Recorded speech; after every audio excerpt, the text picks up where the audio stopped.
Hey everybody, welcome to a wild Friday night in my life. I'm sitting home alone making this video for you. That's how exciting my life is.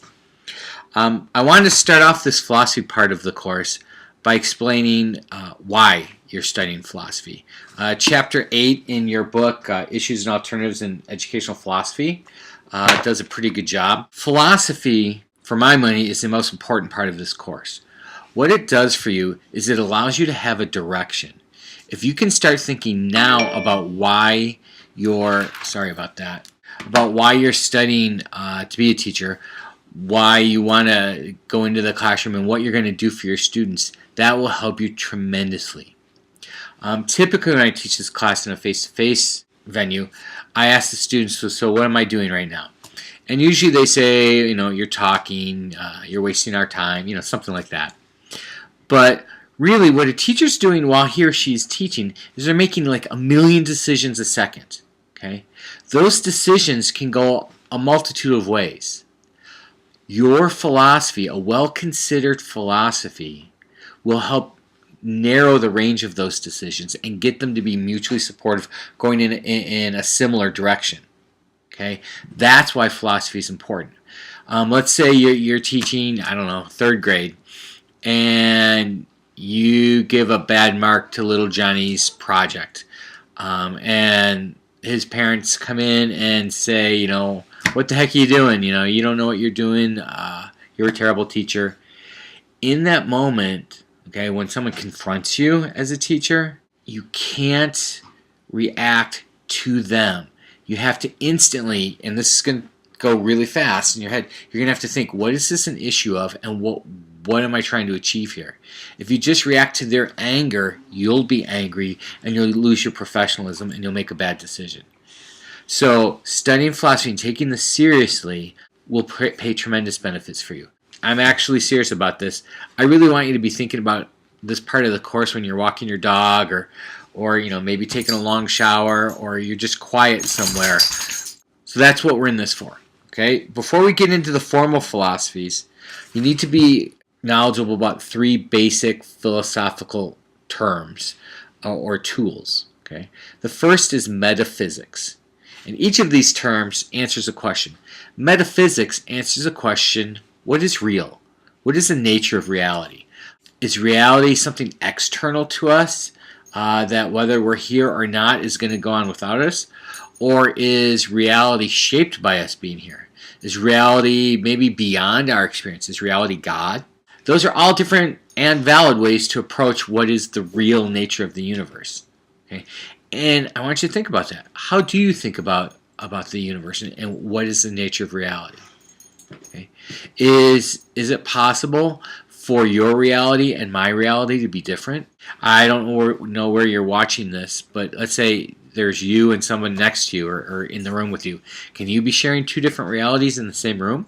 That's a very deep and legitimate question that you're going to need to struggle with. Because when you're in a classroom, are you all in the same reality, or are there 30 different realities in the classroom? Okay, and you can think of it this way. Some of you are watching this maybe while you're eating, and you're just kind of half-heartedly watching it. Some of you may be hanging on every syllable I say. Maybe.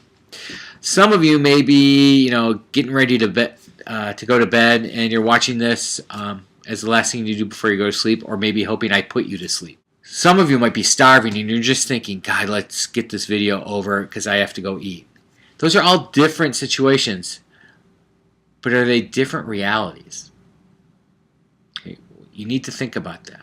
Okay, make sure you read the Knight book. This part of the course is going to rely on Knight pretty heavily. The second term you're going to need, or the second tool, is epistemology. That answers the question, how do we know, or how do we come to learn something? And another question, what's the nature of truth? Is it fair for me to say, I said this, therefore learn it? Do you need to experience something to learn it? Do you need to use your hands to learn it? Can you learn from authority? Can you learn by intuition? Can you just sit there by yourself and go, I think I got it? These are serious questions. Is truth, this is a big one, is truth with a big capital T, or how do I do this? A lowercase t. Big T or little t? Is there just one universal truth of which we are all a part and towards which we're going for understanding? Or do we construct our own truths? That's a big question. That's a huge question. And how you approach that is going to determine how you're going to teach to a large extent. And when we study the philosophies, the 11 philosophies, I divide them along these lines. In the next module, which is module 7, we're going to talk about all the big T truths, big T philosophies. And then we'll talk about all the little t philosophies after that. But think about that. Do you personally believe that there is a big T, singular, solitary truth out there? Or can you and I have different answers, but we're both right? Can we construct our own truths? The third thing you're going to have to know is axiology. Okay, axiology answers the question, what is of value? Now, axiology breaks off into two branches, ethics and aesthetics, which I can barely say. It's spelled, you can look it up. Ethics has to do with moral values and the way we interact as people. How can you tell good from bad? Are ethics situational? Well, actually, I'm literally looking at a big knife over here on my kitchen counter. If I take that knife and go kill my next door neighbor, is that ethical? Obviously not. But let's say he comes over here and he's beating me up and I grab the knife and stab him and kill him. Is that an ethical action?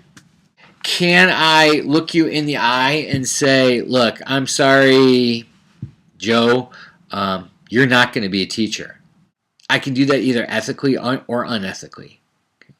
It's very, very important for teachers to act in an ethical manner. Okay? A breach of ethics will get you fired way more quickly than teaching a bad lesson. If I don't have a stellar reputation and I do something that may tarnish or further tarnish my reputation, I'm going to lose my job. Okay, it's ethics that gets teachers fired. Let me give you a story here. Okay, this is probably my best story, so I hope you like it. So this is going back to 1993 or so. I was teaching physics. It was towards the end of the year, and I was teaching refraction. Okay, refraction is when light bends when it moves from one medium into another. That's like if you take a pencil and you stick it in water and you look at it, it looks like the pencil's bent. That's because the light waves are bent as they travel through the air and through the water. That's what I'm teaching. My students aren't getting this, and I'm thinking, how can I get them to understand this? I'll make them a light wave. I'll make them experience what it is to bend because you're changing speeds. So it's the spring of the school year. I take them all down to the gym because I know the gym classes are going to be outside on the fields doing whatever they do. So we're in the gymnasium, and I've got them all lined up like a chorus line where you're all locked elbows. Okay? And I've got 20 or 30 kids lined up like a chorus line with interlocking elbows. And what I'm going to try to do is have them march toward me, and I'm going to slow down part of them. Okay? Now imagine, play that through in your mind. You've got a line marching towards me. I'm going to slow down one end of them. The far end's going to wrap around and it's going to bend because they're going to slow down after the initial group. So this is what happens. They're walking towards me. I'm looking down at the other end and I say, okay, slow down, slow up. Right in front of me. Okay, yeah, my hands are here in the camera for a reason. Right in front of me is standing a 17-year-old girl, a rather buxom young girl, and my hands are firmly on each of her breasts. Can you imagine what I'm thinking? And for a split second, I don't move them. I'm just like, oh my God. My whole career's over at this point, I'm thinking. And she's staring in my eyes, thinking like, what are you doing? So I put my hands down, and we're staring in each other's eyes, and you can tell we're both thinking, oh my God, I hope no one saw that. But the whole point of the message, the whole point of the lesson was for those people down at the end to bend. Well, from down at the end, you hear, hey, Mr. Kelly. Yeah, that was not a good moment in my teaching career. So I've inappropriately touched a young lady. It was by accident, but I've done it, okay? What do you do at that point? To keep you intrigued, I'll answer that in module 7. There's a cliffhanger for you. Now, aesthetics deals with the question of the nature of beauty. What is beautiful? Are there universal standards of beauty? How you approach the world, what you think the nature of reality is, can determine how you answer questions of beauty. If I think the nature of reality is the hard, physical, exterior to us universe, I'm going to stress accuracy. That's a big part of a philosophy called realism that we'll study in the next module. If that's my philosophy, a photograph is going to be way more valuable or more beautiful than a painting or an abstract painting. However, if I value the beauty of personal interpretation, maybe abstract art is more valuable than a photograph. Okay, so all these different questions, I want you to not argue, but wrestle with yourselves. You need to start to think, where do I stand on my metaphysics, my epistemology, and my axiology? What's the nature of reality? How do people come to learn, and what's the nature of truth? And what's the nature of beauty? What is of value? Those things are going to be cornerstones for your beliefs. Lastly, I want you all to talk to me. Okay, we can do this on the phone. We can do this through the computer, through Google Collaborate or Google Hangout. I'd love it if you stop by my office. But we need to talk to one another to get prepared for the philosophy paper. Now, let's talk about that for just a second. It's very important that you do well on the philosophy paper. I want you to start, writing down a few ideas of why you're there, or why you want to go into the classroom, what you're trying to achieve, and why that's important. I would send whatever drafts you have, whatever ideas you jot down to me as soon as you can, so I can give you feedback and we'll get along on this. Okay, I'm going to stop this recording, and I think I'll make a separate recording right now for your philosophy papers.